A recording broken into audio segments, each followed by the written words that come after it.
turasuhuza abavuzi gakondo bose mu karere ka Musanze, cyane cyane abashoboye kugaragara hano kuri stade ubworoherane y'akarere ka Musanze.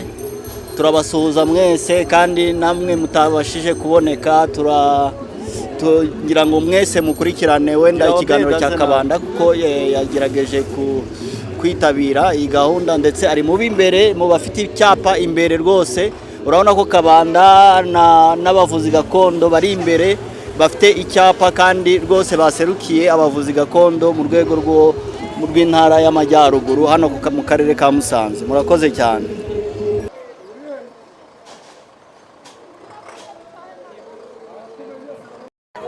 Nitwa Kabanda Jean Paul Museni, nkaba ndi umuyobozi w'abavuzi gakondo mu karere ka Gakenke, kandi mu rwego rw'igihugu mu bavuzi gakondo nkaba mfitemo umwanya w'ubugenzuzi, nkaba ndimo gukurikira igikorwa cyo kwamamaza umuzehe wacu Perezida Paul Kagame, kuko yaduhaye ijambo mu buvuzi gakondo, kuko nta muntu uje uvura akagira ikibazo.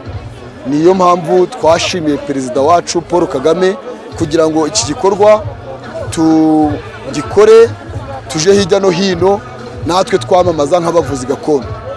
Njyewe mukurikirana rero nitwa Kabanda Jean Paul, uko nabibabwiye, ntuye hano mu Cuve mu karere ka Musanze. Murakoze.